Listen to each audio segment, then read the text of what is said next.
Hello students, आज हम NCERT Hindi की 9वीं कक्षा की पाठ्य पुस्तक गंगा के पाठ 8 के प्रश्न उत्तर करेंगे। पिछली वीडियो में हमने इस पाठ को पढ़ा व समझा था। अगर किसी बच्चे ने वह वीडियो नहीं देखी है तो आप चैनल पर जाकर उस वीडियो को जरूर देख लें ताकि आप इस पाठ के सभी प्रश्न जो हैं अच्छे से समझ पाएं। और यदि वीडियो अच्छा लगे तो वीडियो को लाइक और चैनल को सब्सक्राइब भी जरूर कर लीजिएगा। तो आइए अब आज का वीडियो शुरू करते हैं। तो पहला प्रश्न है हमारा, अभ्यास से रचना से संवाद, मेरे उत्तर मेरे तर्क। निम्नलिखित प्रश्नों के सटीक उत्तर चुनिए और यह भी बताइए कि आपको ये उत्तर उपयुक्त क्यों लगते हैं। तो यहाँ पर आपको प्रश्न दिए गए हैं और उनके चार ऑप्शंस यानी कि विकल्प दिए गए हैं। तो आपको जो भी उत्तर सही लगता है उस पर आपको टिक लगाना है, उसे आपको चुनना है और ये भी बताना है कि आपने ये उत्तर क्यों चुना, आपको यही उत्तर सही क्यों लगता है।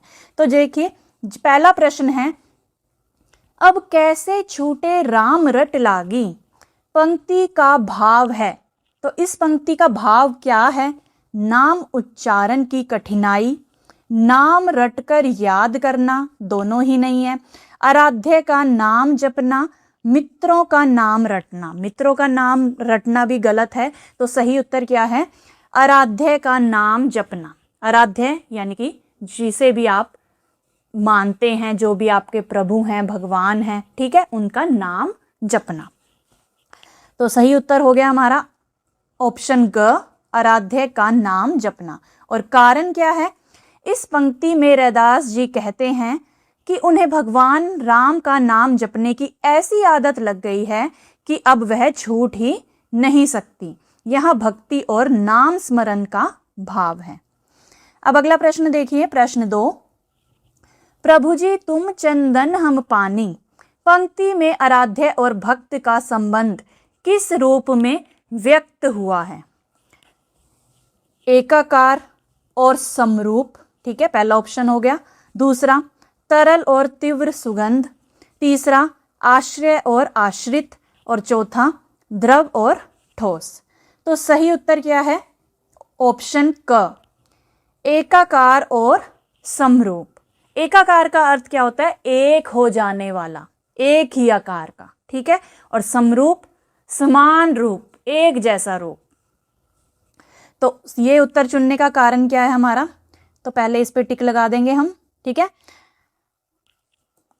क्योंकि चंदन और पानी मिलकर एक हो जाते हैं और सुगंध फैलाते हैं। इसी तरह भक्त और भगवान का संबंध एकाकार यानी एक हो जाने वाला बताया गया है।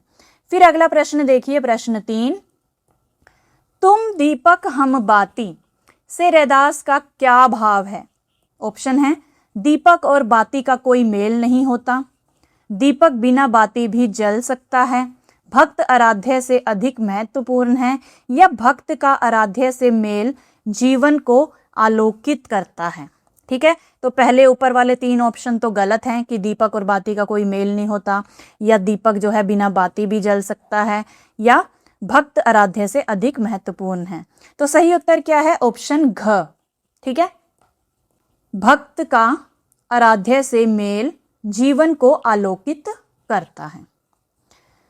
और उत्तर चुनने का कारण, क्योंकि दीपक और बाती साथ मिलकर ही प्रकाश देते हैं।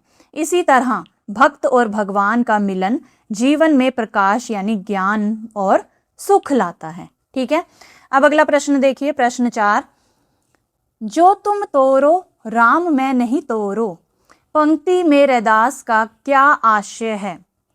कि कवि इस पंक्ति के माध्यम से क्या कहना चाहते हैं? तो ऑप्शन है, परोपकारी भक्ति भाव, आराध्य से अटूट संबंध, सांसारिक मोह, या कर्मकांड पर बल। तो इसका सही उत्तर क्या है? आराध्य से अटूट संबंध, कि उनका अपने आराध्य से, अपने भगवान से अटूट संबंध है जो टूट नहीं सकता। ठीक है, तो ऑप्शन ख, आराध्य से अटूट संबंध। और कारण कि रैदास जी कहते हैं कि अगर भगवान उनसे संबंध तोड़ भी दें तब भी वे भगवान से अपना संबंध नहीं तोड़ेंगे। यह अटूट भक्ति का प्रतीक है। फिर अगला प्रश्न है, प्रश्न 5, तीरथ बरत न करूं अंदेशा, पंक्ति से आप क्या समझते हैं? तो ऑप्शन है तीर्थ और व्रत आवश्यक नहीं है, तीर्थ और व्रत सब आवश्यक हैं, तीर्थ जाने से मुक्ति निश्चित है, या आराध्य के चरणों में सच्चा आश्रय है या सच्चा सुख है। तो सही उत्तर क्या है हमारा? ऑप्शन घ, आराध्य के चरणों में सच्चा आश्रय है। क्योंकि हरिदास जी कहते हैं कि उन्हें तीर्थ और व्रत की चिंता नहीं है, क्योंकि उन्हें केवल भगवान के चरणों में ही सच्चा सहारा दिखाई देता है। अगला प्रश्न देखिए, प्रश्न 6, सर्वव्यापक ईश्वर की अवधारणा किस पंक्ति में व्यक्त होती है? कि ईश्वर जो है वो सर्वव्यापक है, हर जगह विद्यमान है। तो ऑप्शन है जह जह जाओ तुम्हारी पूजा, जाकी ज्योति बरे बरे दिन राती, तुम दीपक हम बाती, तीरथ बरत न करूं अंदेशा। तो सही ऑप्शन क्या है? जह जह जाओ तुम्हारी पूजा, यानी कि ऑप्शन क, कि जहां जहां भी जाओ तुम्हारी ही पूजा होती है। कहने का अर्थ है ईश्वर हर जगह विद्यमान है, सर्वव्यापक है। इस पंक्ति का अर्थ है कि जहां जहां भी जाओ वहां भगवान की पूजा होती है। इससे स्पष्ट होता है कि ईश्वर हर जगह विद्यमान है, ईश्वर जो है सर्वव्यापक है। अब अगला प्रश्न है अर्थ और भाव से। नीचे दी गई पंक्तियों का अर्थ समझाते हुए भाव स्पष्ट कीजिए। तो यहाँ हमें पंक्तियां दी गई हैं, हमें इनका अर्थ बताते हुए भाव स्पष्ट करना है। ठीक है, तो पंक्तियां हैं, प्रभु जी तुम घन बन हम मोरा, जैसे चितवत चंद चकोरा। तो इस पंक्ति का अर्थ है कि हे प्रभु आप बादल यानी घन के समान हैं और मैं मोर मोर पक्षी के समान है। ठीक है, यानी कि ईश्वर को, प्रभु को बादल कह दिया और खुद को, स्वयं को मोर पक्षी कह दिया। जैसे मोर बादलों को देखकर आनंदित होकर नाचता है, उसी प्रकार मैं आपको देखकर प्रसन्न होता हूँ। और जैसे चकोर पक्षी चंद्रमा को प्रेम से निहारता है, वैसे ही मेरा मन सदा आपकी ओर लगा रहता है। और इस पंक्ति का भाव क्या है? इस पंक्ति में भक्त और भगवान के बीच प्रेम और आकर्षण का गहरा संबंध दिखाया गया है। भक्त यानी कि मोर और चकोर और अपने आराध्य यानी बादल और चंद्रमा के बिना नहीं रह सकता। यह निरंतर लगाव, प्रेम और भक्ति को प्रकट करता है। फिर अगली पंक्तियां हैं, तीरथ बरत न करूं अंदेशा, तुमरे चरण कमल एक भरोसा। तो इस पंक्ति का अर्थ है कि मुझे तीर्थ यात्रा और व्रत करने की कोई चिंता नहीं है, क्योंकि मुझे केवल आपके चरणों यानी कि भगवान के चरण कमल का ही भरोसा है। और इस पंक्ति का भाव क्या है? इस पंक्ति में हरिदास जी कहते हैं कि सच्ची भक्ति बाहरी कर्म कांडों यानी कि तीर्थ व्रत में नहीं, बल्कि भगवान के प्रति सच्चे विश्वास और समर्पण में है। वे मानते हैं कि भगवान के चरणों में ही सच्चा सहारा और मुक्ति मिलती है।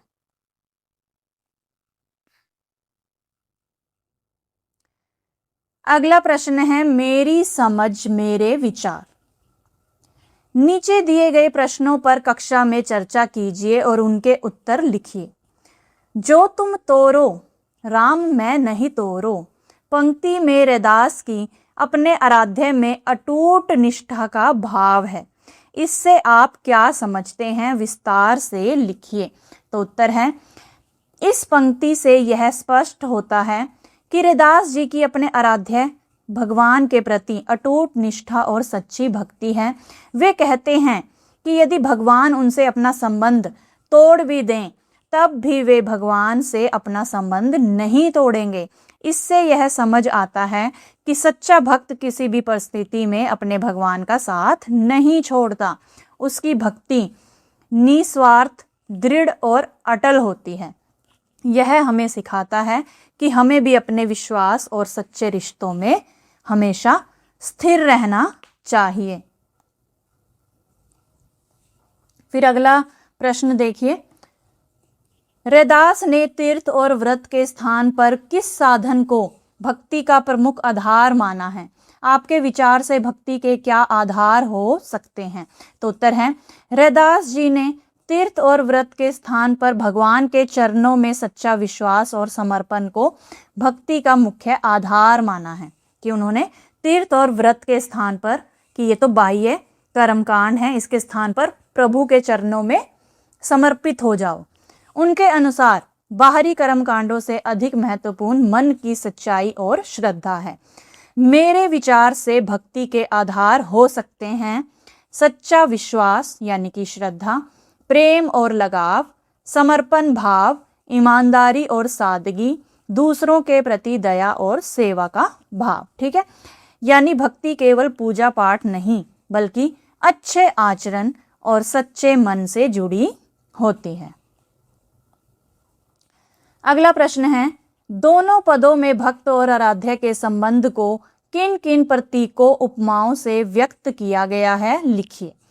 तो रैदास जी ने अपने पदों में भक्त और भगवान के संबंध को सुंदर उपमाओं के माध्यम से बताया है। कि उन्होंने क्या क्या उपमा दी है अपने और अपने आराध्य के संबंध को।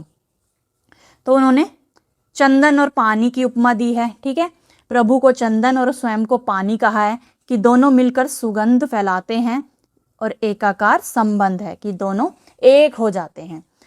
फिर उन्होंने घन यानी कि प्रभु को बादल और स्वयं को मोर कहा है, यानी मोर जो है बादल देखकर प्रसन्न होता है, तो ये है प्रेम और आनंद।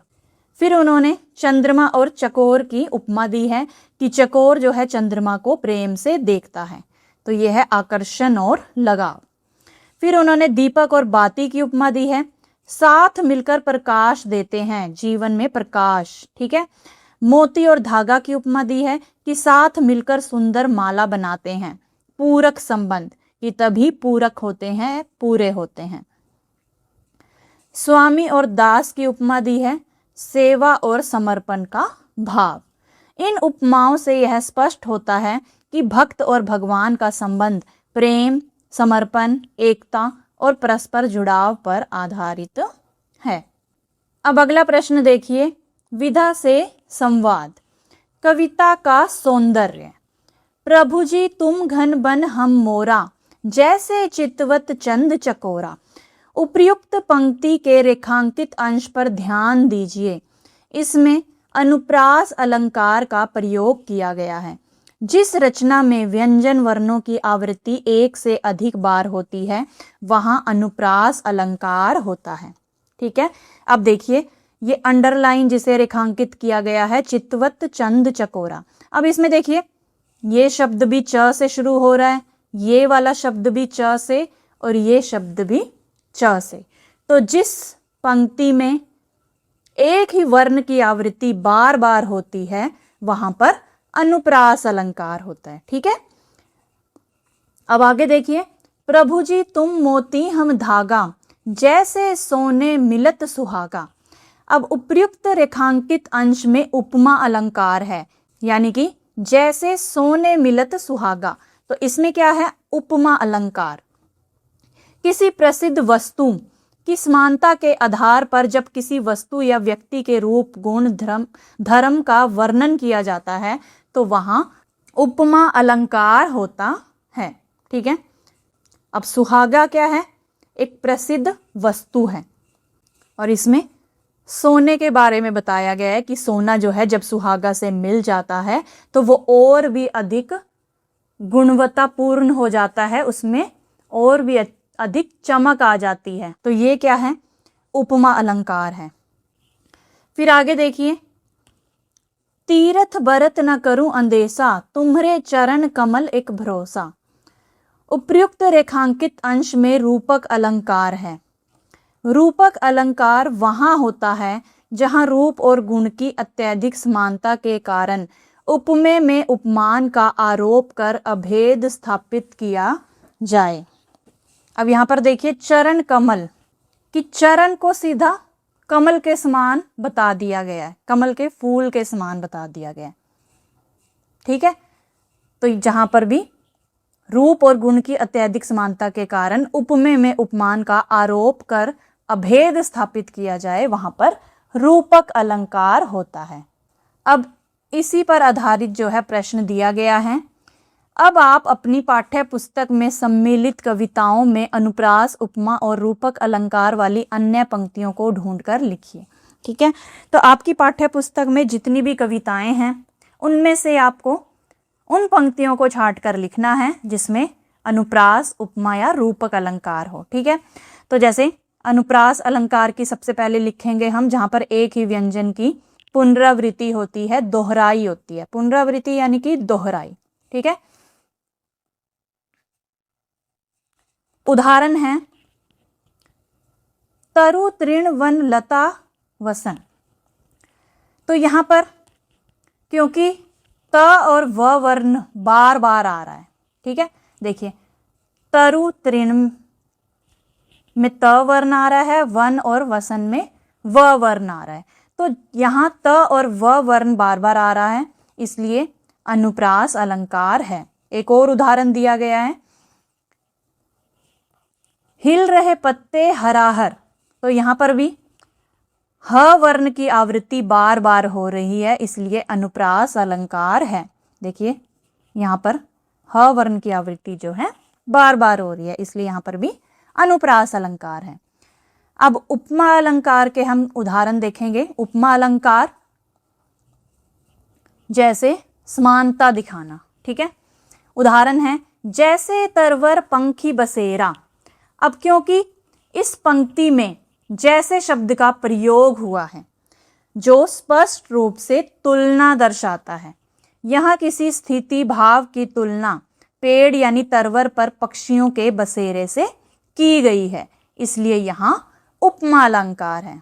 सरल शब्दों में आप कह सकते हैं कि जहाँ एक वस्तु की तुलना दूसरी वस्तु से की जाए तो वहां पर क्या होता है, उपमा अलंकार होता है। और जैसा कि हमने पढ़ा कि इस पंक्ति में जैसे शब्द का प्रयोग हुआ है, ठीक है, जैसे तरवर पंखी बसेरा, तो यहाँ पर स्पष्ट होता है कि ये तुलना की जा रही है यहाँ पर। ठीक है, तो जहाँ पर भी या तो सा, सी, से या समान, जैसा, तो ऐसे शब्द आए वहां पर उपमा अलंकार होगा। ठीक है, अब अगला उदाहरण देखिए,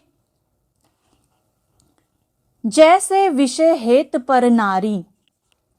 तो यहां पर इस पंक्ति में जैसे शब्द का प्रयोग हुआ है, ठीक है, जो तुलना यानी समानता दिखाता है, और यहां किसी वस्तु भाव की तुलना पर नारी के प्रति विष के समान हानिकारक आकर्षण से की जा रही है, इसलिए यहां उपमा अलंकार है। ठीक है,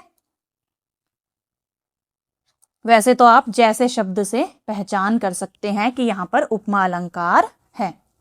या आप एक और उदाहरण ले सकते हैं, जो आपकी पाठ्य पुस्तक में जो कविता है राम लक्ष्मण परशुराम संवाद, उसी से ये पंक्ति है कि सहस बाहु सम रिपु मोरा, कि सहस्त्र बाहु के समान मेरा शत्रु। ठीक है, तो यहां पर सम शब्द आया है, इससे भी आप पहचान कर सकते हैं कि यहां पर उपमा अलंकार है। अब आगे रूपक अलंकार के उदाहरण देखेंगे हम।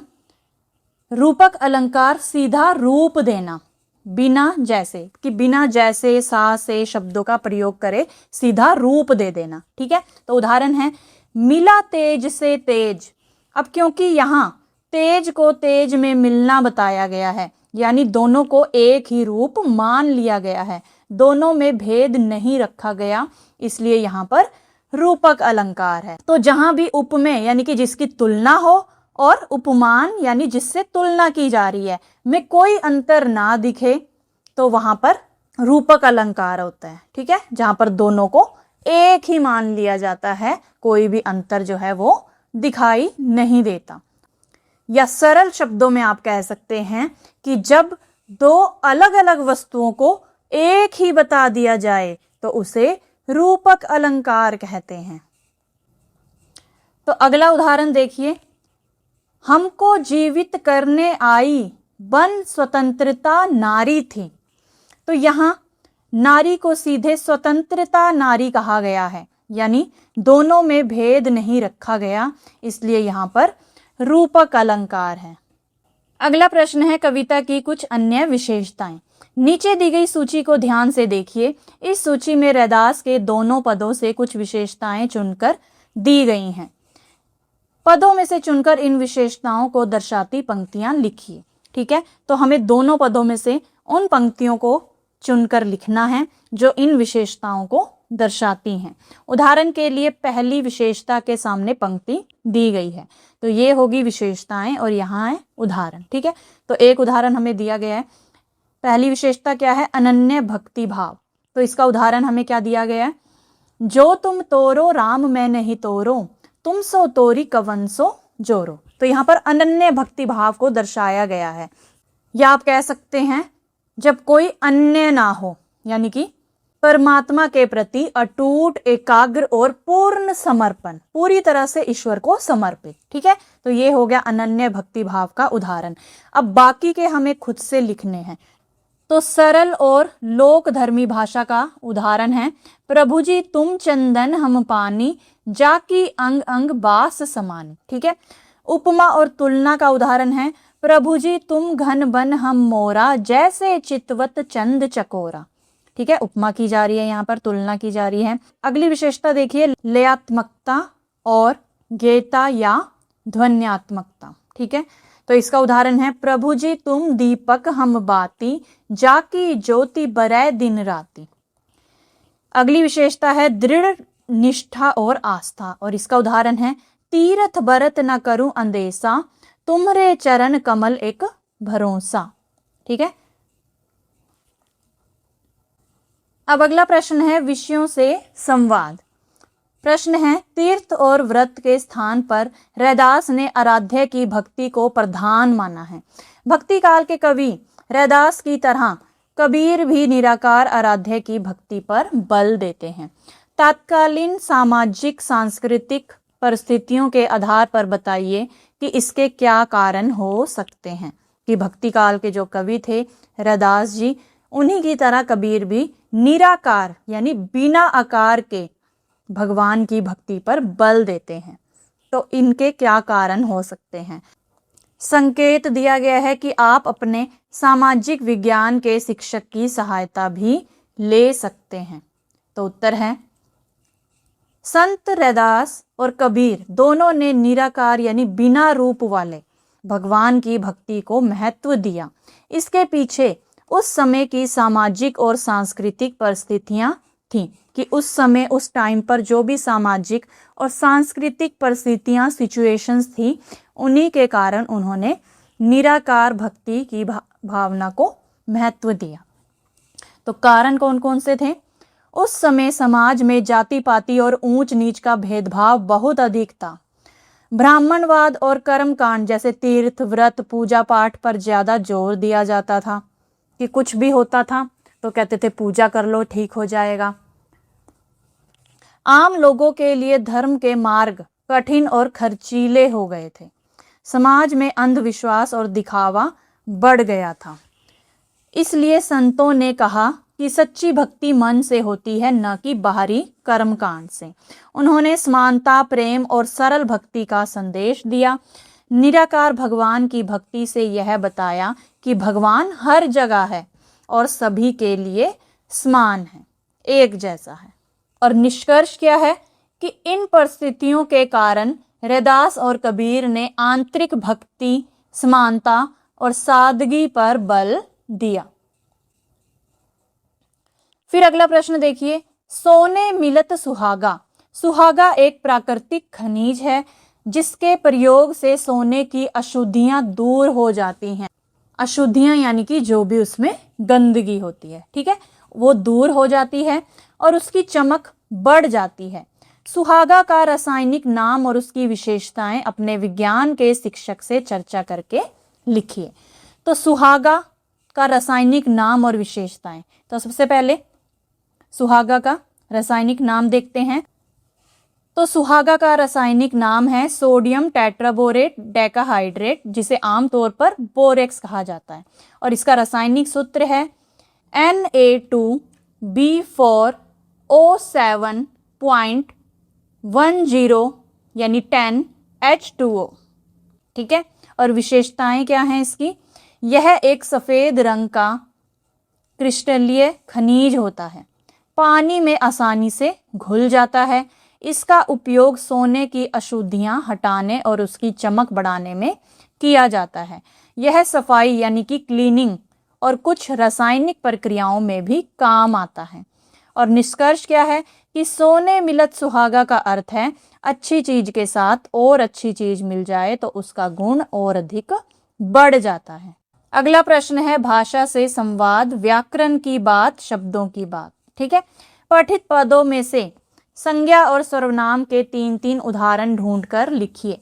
कि हमने इस पाठ में जो 2 पद पढ़े उन पदों में से हमें संज्ञा और सर्वनाम के 3-3 उदाहरण जो हैं वो ढूंढकर अब इस प्रश्न के उत्तर में लिखने हैं। तो संज्ञा आपको पता ही है, नाम वाले शब्द। ठीक है, यानी कि दुनिया में जितनी भी वस्तुएं हैं उनका नाम ही संज्ञा है। ठीक है, तो संज्ञा और सर्वनाम के उदाहरण यहाँ पर दिए गए हैं। पहले हम संज्ञा के देखते हैं, जिसे इंग्लिश में नाउन कहते हैं। तो पदों से ही लिए गए उदाहरण हैं राम ईश्वर का नाम। ठीक है, चंदन वस्तु का नाम, दीपक ये भी वस्तु का नाम है। ठीक है, तो किसी भी व्यक्ति, वस्तु, स्थान, प्राणी या भाव के नाम को संज्ञा कहा जाता है। इसके अलावा मोती, धागा, चरण, तीर्थ आदि भी हो सकते हैं जो पदों में से ही लिए गए हैं। ठीक है, फिर सर्वनाम। सर्वनाम क्या होता है? प्रोनाउन। ठीक है, पदों से उदाहरण तुम, हम, मैं, ये शब्द संज्ञा के स्थान पर आए हैं इसलिए सर्वनाम है। तो सर्वनाम का अर्थ भी आप जानते ही होंगे, सर्वनाम यानी सबका नाम। कि जो शब्द संज्ञा के स्थान पर प्रयोग किए जाते हैं उन्हें सर्वनाम कहते हैं। ठीक है, जैसे राम एक संज्ञा शब्द है और उसके स्थान पर अगर हम उसके लिए वह, तुम, आप जैसे शब्दों का प्रयोग करें तो ये क्या है? सर्वनाम। ठीक है, जो संज्ञा के स्थान पर प्रयुक्त होते हैं उन्हें हम क्या कहते हैं? सर्वनाम।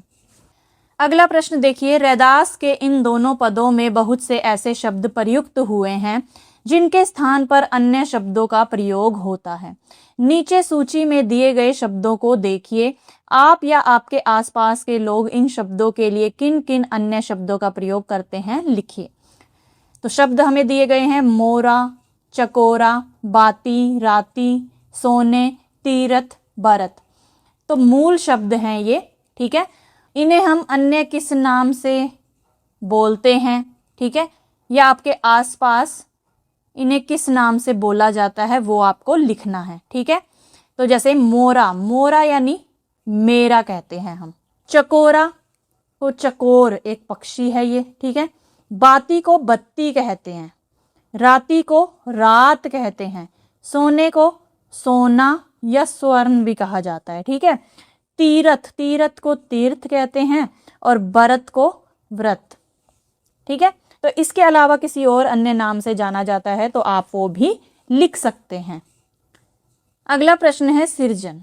कक्षा में समूह बनाकर इन दोनों पदों को गाकर पाठ करके प्रस्तुत कीजिए। या तो गाकर या पाठ करके प्रस्तुत कीजिए। तो समूह में मिलकर पदों को लय और भाव के साथ गाकर प्रस्तुत करें। ठीक है, ये एक प्रकार की एक्टिविटी है जो आपको खुद से करनी है। ठीक है, एक छात्र भक्त बन सकता है और दूसरा भगवान बनकर भी प्रस्तुति दे सकता है। ठीक है, फिर अगला प्रश्न है, कल्पना कीजिए कि पद में आई उपमाओं के आधार पर भक्त और आराध्य आपस में बात कर रहे हैं। इस दृश्य को आधार बनाकर संवाद लेखन लिखिए। ठीक है, तो संवाद लेखन, बातचीत हो रही है किसके बीच में? भक्त और आराध्य के बीच में। तो दृश्य क्या है? भक्त और भगवान आपस में प्रेम पूर्ण संवाद कर रहे हैं, बातचीत कर रहे हैं। ठीक है, तो संवाद शुरू होता है भक्त से, प्रभु जी आप चंदन हैं और मैं पानी, आपके बिना मेरा कोई अस्तित्व नहीं। फिर भगवान कहते हैं, भक्त तुम्हारे प्रेम से ही मेरी महिमा फैलती है। फिर भक्त, आप दीपक हैं मैं बाती, आपके साथ ही मेरा जीवन प्रकाशमान है। फिर भगवान कहते हैं, तुम्हारी भक्ति ही वह ज्योति है जो हमें जोड़ती है। फिर भक्त कहता है, आप मोती हैं मैं धागा, आपके साथ ही मेरा जीवन सुंदर बनता है। फिर भगवान कहते हैं, और तुम मेरे सच्चे सेवक हो, तुम्हारा प्रेम ही सबसे बड़ा है। फिर भक्त कहता है प्रभु मैं आपसे कभी अलग नहीं हो सकता। फिर भगवान कहते हैं मैं भी तुम्हारे हृदय में सदैव वास करता हूं। अब अगला प्रश्न देखिए, प्रश्न 3, जो तुम तोरो राम मैं नहीं तोरो पंक्ति को आधार बनाकर अटूट मित्रता पर एक लघु कथा तैयार कीजिए। लघु कथा यानी कि छोटी कहानी, लघु यानी छोटी, कथा कहानी, ठीक है। तो अटूट मित्रता पर लघु कथा, अटूट मित्रता जो कभी भी टूटे ना, ऐसी दोस्ती, सच्ची दोस्ती। तो शीर्षक हो गया हमारा सच्ची दोस्ती। रवि और मोहन बचपन के बहुत अच्छे दोस्त थे। वे हर काम साथ करते थे। एक दिन स्कूल से लौटते समय मोहन फिसलकर गिर गया और उसका पैर घायल हो गया। वह चल नहीं पा रहा था। रवि ने बिना देर किए उसे अपने कंधे पर उठाया और धीरे धीरे घर तक ले गया। रास्ता लंबा था लेकिन उसने हार नहीं मानी। मोहन ने कहा तुम मुझे छोड़कर जा सकते हो। रवि मुस्कुराकर बोला दोस्ती में छोड़ना नहीं होता, अगर तुम साथ हो तो मैं भी साथ हूं। उस दिन मोहन को समझ आ गया कि सच्चा मित्र वही होता है जो कठिन समय में साथ निभाए। उनकी दोस्ती और भी मजबूत हो गई। सीख क्या मिलती है हमें इस कथा से कि सच्ची मित्रता अटूट होती है और हर परिस्थिति में साथ निभाती है। अगला प्रश्न है झरोके से। आपने रैदास के पद पढ़े। अब आप रैदास की तरह ही महाराष्ट्र के संत कवि नामदेव के आगे दिए गए 2 पद पढ़िए। निर्गुण संत काव्य परंपरा के संत कवि नामदेव का जन्म 13वीं से 14वीं शताब्दी में महाराष्ट्र में हुआ, यानी कि 13वीं से 14वीं शताब्दी के बीच में, ठीक है। अन्य संत कवियों की भांति नामदेव ने भी बाह्य आडंबरों, सामाजिक रूढ़ियों का विरोध कर सामाजिक समरसता, प्रेम और निराकार भक्ति से संबंधित पदों की रचना की है, ठीक है। तो यहाँ पर उनकी रचनाएं दी गई हैं। माई न होती बापू न होता, करम न होती काया, हम नहीं होते तुम नहीं होते, कवन कहाँ ते आया। राम कोई ना किसी केरा, जैसे तरवर पंखी बसेरा, चंद न होता सूर न होता, पानी पवनु मिलाया, शास्त्र न होता वेद न होता, कर्म कहाँ ते आया। खेचरी भूचरी तुलसी माला, गुर पर सादी पाया, नामा प्रणवय परम तत्कु, सतगुर मोहि लखाया। तो इन पंक्तियों का क्या अर्थ है? माई ना होती बापू ना होता, कर्म ना होती काया, हम नहीं होते तुम नहीं होते, कवन कहाँ ते आया। कि अगर यदि माता पिता ना होते तो शरीर कहाँ से होता, कि अगर माता पिता ही ना होते तो शरीर भी नहीं होता, और जब हम तुम ही ना होते तो यह प्रश्न भी नहीं उठता कि कौन कहाँ से आया है। राम कोई ना किसी न केरा, जैसे तरवर पंखी बसेरा, चंद ना होता सूर्य ना होता, पानी पवनु मिलाया। कि भगवान किसी एक के नहीं हैं। जैसे पक्षी जो है पेड़ पर थोड़े समय के लिए बसेरा करते हैं, वैसे ही मनुष्य भी इस संसार में अस्थायी रूप से रहता है। यदि सूर्य, चंद्रमा, पानी और हवा ना होते तो संसार की रचना संभव नहीं होती। शास्त्र ना होता वेद ना होता, कर्म कहाँ ते आया। यदि शास्त्र वेद ना होते तो हमें कर्म और धर्म का ज्ञान भी नहीं मिलता। खेचरी भूचरी तुलसी माला, गुर पर सादी पाया, नाम प्रणवय परम तत्कु, सतगुर मोहि लखाया। कि संसार के सभी जीव, चाहे आकाश में उड़ने वाले हों या धरती पर चलने वाले, सब में भगवान का ही वास है और सच्ची भक्ति तथा ज्ञान गुरु की कृपा से ही प्राप्त होता है, ठीक है।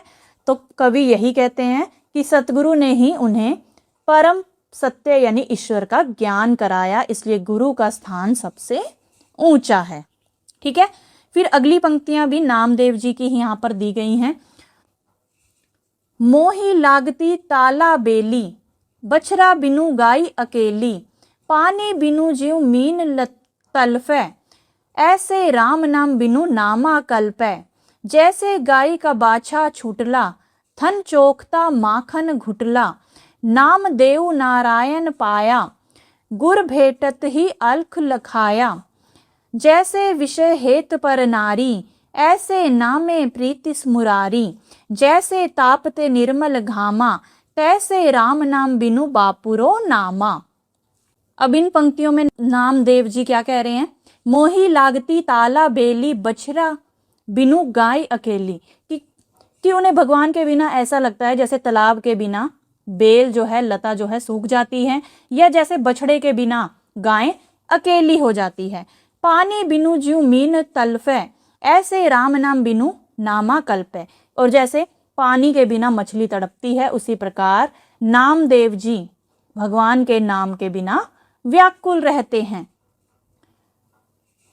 जैसे गाय का बाछा छुटला, थन चोखता माखन घुटला, नामदेव नारायण पाया, गुर भेटत ही अलख लखाया। कि वे कहते हैं कि जैसे गाय का बछड़ा अलग हो जाए तो दूध भी कम हो जाता है, वैसे ही भगवान से दूर होकर जीवन में आनंद नहीं रहता। और नामदेव जी क्या कहते हैं कि उन्हें गुरु की कृपा से ही नारायण यानी कि भगवान का ज्ञान प्राप्त हुआ है, और उसी क्षण उन्होंने उस अदृश्य का अर्थ है अलख, यहाँ पर अलख दिया गया है ना, इसका अर्थ है अदृश्य, ठीक है। तो उन्होंने उस अदृश्य परमात्मा को पहचान लिया है। ऐसे विषय हेत पर नारी, ऐसे नामे प्रीति मुरारी, जैसे तापते निर्मल घामा, तैसे राम नाम बिनु बापुरो नामा। फिर वे अपनी प्रेम भक्ति को, प्रेम भावना को समझाते हुए क्या कहते हैं?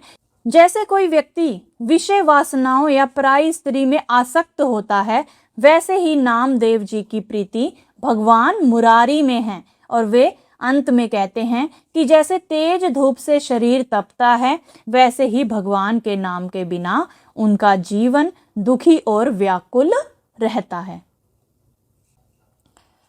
तो अब अपनी कक्षा में चर्चा कीजिए और बताइए रैदास तथा नामदेव के पदों में क्या क्या अंतर और क्या क्या समानताएं हैं। ठीक है, अंतर भी बताना है, डिफरेंसेस भी बताने हैं, और समानताएं यानी कि सिमिलैरिटीज भी आपको बतानी है रैदास और नामदेव के पदों में। तो दोनों के पदों में समानताएं क्या हैं, सिमिलैरिटीज क्या क्या हैं? संत रैदास और नामदेव दोनों ने भक्ति को सर्वोपरि माना है। दोनों ने ही भक्ति को सबसे ऊंचा माना है, सर्वोपरि माना है। ठीक है, दोनों ने निराकार भगवान की भक्ति पर जोर दिया है। निराकार यानी बिना रूप वाले भगवान। दोनों की भाषा सरल और लोक भाषा है। दोनों ने उपमाओं का सुंदर प्रयोग किया है और दोनों के पदों में प्रेम और समर्पण का भाव है। और अंतर क्या है? अंतर है रैदास की भक्ति शांत और स्थिर है, जबकि नामदेव की व्याकुल और तड़प भरी है। रैदास ने सौम्य उपमाएं दी हैं, नामदेव ने वियोग पीड़ा वाली उपमाएं दी हैं। ठीक है, रैदास के पदों में निष्ठा अधिक है और नामदेव के पदों में लालसा और बेचैनी अधिक है। ठीक है, तो निष्कर्ष क्या है कि दोनों संतों का उद्देश्य सच्ची भक्ति का संदेश देना है, लेकिन शैली अलग है। कि दोनों का उद्देश्य क्या है? उद्देश्य तो उनका सेम है कि सच्ची भक्ति का संदेश देना, लेकिन उनकी शैली जो है वो अलग अलग है। जैसे रैदास जी की शैली शांत और समर्पित है और नामदेव जी की शैली भावुक और व्याकुल है। अगला प्रश्न है खोजबीन। रैदास के जीवन और पदों के विषय में पुस्तकालय और इंटरनेट से खोजकर पढ़िए। कुछ लिंक नीचे दिए गए हैं। ठीक है, ये जो लिंक दिए गए हैं, इस लिंक पर जाकर आप रैदास जी के जीवन और पदों के विषय में पढ़ सकते हैं। ठीक है, और पाठ के अंत में भी आपको शब्द संपदा यानी कि कठिन शब्दों के अर्थ जो हैं वो दिए गए हैं। वैसे तो आपको मैंने सभी कठिन शब्दों के अर्थ जो हैं जब पाठ पढ़ाया था तभी करवा दिए थे। अगर आप इन्हें भी पढ़ना चाहते हैं तो इन्हें भी अपनी पाठ्य पुस्तक में से पढ़ सकते हैं। ठीक है, तो आशा करती हूं आपको सभी प्रश्न अच्छे से समझ में आए होंगे। अगर आपका किसी भी प्रश्न को लेकर कोई भी डाउट है तो कमेंट करके जरूर बताइएगा। आपके कमेंट का जरूर जवाब दिया जाएगा और आपका जो भी डाउट है उसे क्लियर किया जाएगा। ठीक है, तो मिलते हैं अगली वीडियो में। तब तक के लिए नमस्कार।